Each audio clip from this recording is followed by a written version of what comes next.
कसं काय हालचाल मित्रांनो. खूप म्हणजे खूप दिवसानंतर व्हिडिओ बनवतोय. कमीत कमी नाही म्हणून तरी 6-7 महिने झाले मी व्हिडिओ नाही टाकले. आज व्हिडिओ बनवायचं कारण असं आहे की आहे कारण काहीतरी असं टाईमपास म्हणून बनवतोय. आलो जरा कल्याणला. का आलो आहे तुम्हाला सांगतोय. हे बघा इच्छेसाठी आलो कल्याणला. खूप दिवस झाले मी यूट्यूबवरती व्हिडिओ न टाकले. का नाही टाकले, जरा पर्सनल प्रॉब्लेम होता. अजून थोडा विषय असा आहे की आपली CBR तर आहेच आहे. अजून मी दुसरी पण गाडी घेतली कारण CBRला जरा प्रॉब्लेम आला होता.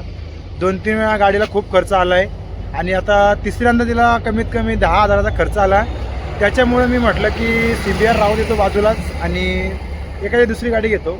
सो मी ही घेतली एक्स्ट्रीम. आता तिलाच मॉडिफाय करायला चाललो आहे कल्याणला. तर आलो आहे मी कल्याणला कारण ही बघा ही आपली लालपरी.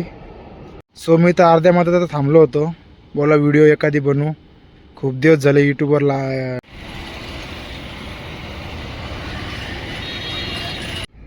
तो विषय असा आहे की गाडीला जरा खर्च आला आहे.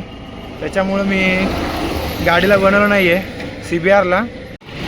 तर सांगायचं तात्पर्य असंच आहे की गाडीला खर्च आला ना तर खरंच विचार नाही होत की गाडीला बनवावं, असं तसं करावं.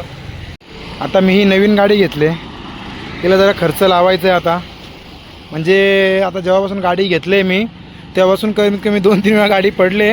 म्हणजे अशी नाही पडले की एकदम जोरात पडले, पण कसं आहे जाग्यावर बसून बघा त्या दिवशी जाग्यावर गाडी पडली तर हे असं स्क्रॅचेस आले. तर बोललो आता हँडगार्ड लावायलाच लागेल. अजून इथं एक वायझर लावणार आहे आणि अवेलेबल असले तर मग सेफ्टी गार्ड पण लावून घेणार आहे आज. खूप ऊन आहे तर खूप म्हणजे खूपच. असे डोळे उघडत नाहीत माझे. आता मध्ये थांबलो आहे मी, डोळे उघडत नाहीत म्हणून गॉगल घालून व्हिडिओ बनवतो मी. तर परत मला गॉगल घालायला लागेल. अरे बाप रे बाप, एवढा भारी वाटतं ना गॉगल घालून, तुम्हाला सांगू शकत नाही मी. एवढा ऊन आहे ना इथे, एवढा ऊन आहे खूपच. लाईफमध्ये ना खूप काही घडले पण ते तुम्हाला हळूहळू सांगेल मी. आता सांगू शकत नाही पूर्ण गोष्टी एकसाथच कारण खूप काही घडले लाईफमध्ये या 6-7 महिन्यामध्ये.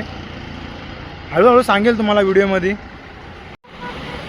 ॲक्सिडेंट झाला, त्याच्यानंतर गाडीचा खर्च आला खूप काही, वरून अजून फॅमिलीमध्ये खूप सारे प्रॉब्लेम होते ते पण सॉल्व नव्हते होत.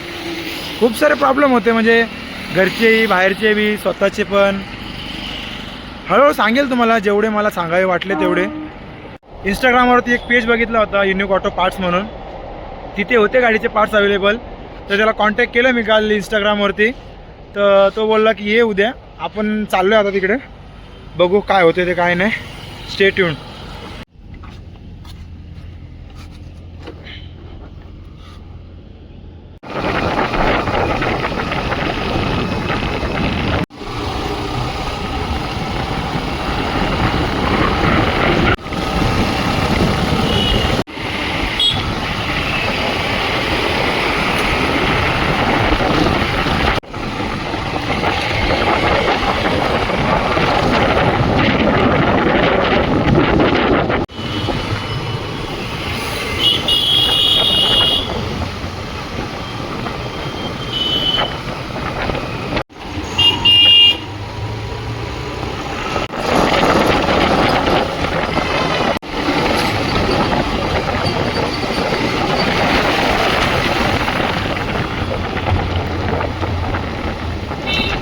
आपण आता शॉपवरती.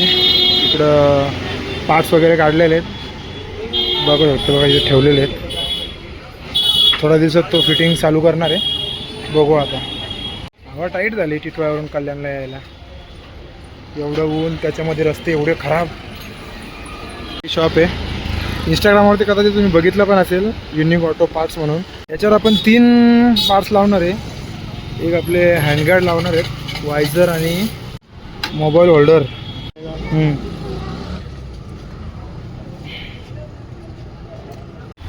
बघा आता वरती नेलेले, फिटिंग चालू होईल थोड्या वेळातच. कालच गाडी धुतली, गाडीची हालत बघा कशी झाली. पूर्ण डिझेल वॉश केलं होतं गाडीला. सुरू झाले तिकडं आता पाठ वगैरे लावणं. खूप गरमी आहे यार, काय समजत नाही काय करू. काहीतरी थंडा वगैरे पिऊन येतो, पण गाडीचं काम पण बघायचं आहे. कपडेच बघा किती घाण झालेले एवढ्या धुळीने, तर तुम्ही विचार करा की चेहऱ्याचा काय हाल झाला असेल. बरं झालं मी गॉगल आणला होता, कॅप पण घेतली होती. बापरे बाप, हालत खराब झाली. गॉगलमुळं डोळे वाचले, आता धूळ एवढी गेली असते ना, धूळ खरंच जाम धूळ गेली असते.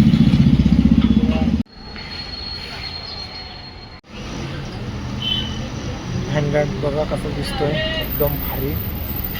खरंच दोन्ही लागले ना तेव्हा एवढा भारी दिसतील ना खरंच.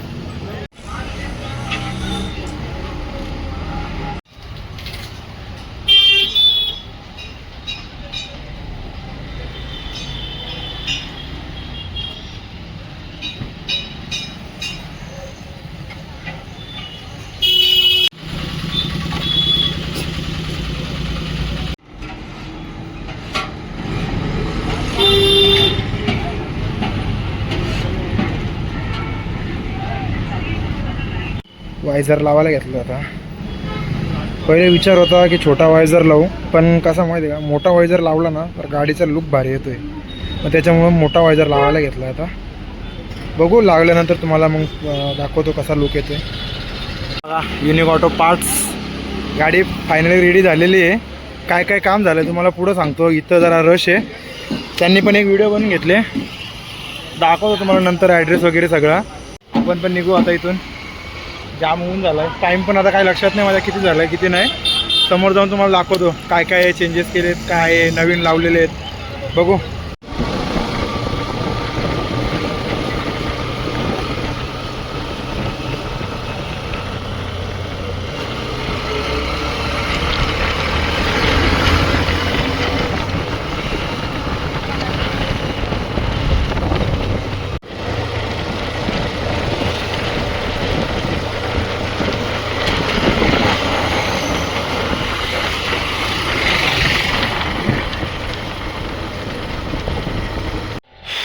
सो फायनली आपण टिटवाळ्याला आलो आहे. खूप रश होता इकडं. एकदा ब्रिज उतरलो ना मी, त्याच्यानंतर पूर्ण रश रश रश, त्याच्यामुळं खूप ट्रॅफिक. बाईकमध्ये तर काम पूर्ण झालं आहे. तर हे बघा, पहिले तर तुम्हाला हा बघा टँक पॅड, एक टँक पॅड लावला आहे. हे लास्टला मला डिसाईड झाला की टँक पॅड लावायचा की नाही लावायचा. त्याच्यानंतर हे हँडगार्ड एकदम प्रीमियम क्वालिटीचे LED आहेत. मला तर लावायचे होते साधेवाले, पण तेव्हा अवेलेबल नव्हते, म्हणून बोललो LEDच लावून घेऊ. LEDच लावले. आणि हे एक वायझर आहे. वायझर मला पहिले विचार होता बारीक वायझर लावायचा, पण त्यानंतर तिथे जाऊन बघितला तर हा स्मोकीमध्ये होता मोठा ॲडजस्टेबल, म्हणून हा लावून घेतला. त्याच्यानंतर हे ग्रिप्स, हे पण प्रीमियम क्वालिटीचे आहेत, भारी आहेत, खूप कम्फर्टेबल आहेत. आता कल्याणवरून इथपर्यंत चालू खूप भारी वाटला. त्याच्यानंतर हा मोबाईल होल्डर, त्याच्याकडे 2-3 प्रकारचे मोबाईल होल्डर होते, पण हा जरा भारी होता. हा असा आतमध्ये गेल्यावर ओपन होतो आणि इथं दाबल्यावर क्लोज होतो. म्हणजे माझ्याकडे जो CBRवर लागला होता तो असा ॲडजस्टेबल, म्हणजे हाताने ॲडजस्ट करायचा होता, पण हा कसा आहे, हा असा केला की खुलतो आणि असा बंद केला की ऑटोमॅटिक बंद होऊन जातो. तर कधी पण आपल्याला मोबाईल काढायला ट्रॅफिकमध्ये प्रॉब्लेम नाही होणार, एका हाताने काढू शकतो. हा बघा फायनल लुक कसा दिसतो आहे गाडीचा, वायझर आणि हँडल गार्डसोबत. अजून मला गार्ड लावायचे होते, लेग गार्ड, पण त्याच्याकडे अवेलेबल नव्हते.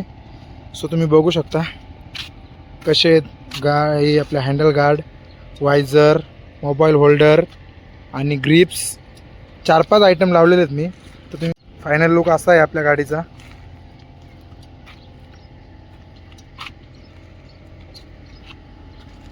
मी आता घरी चाललो आहे, घरून बघू कुठं जातो आहे कुठं नाही.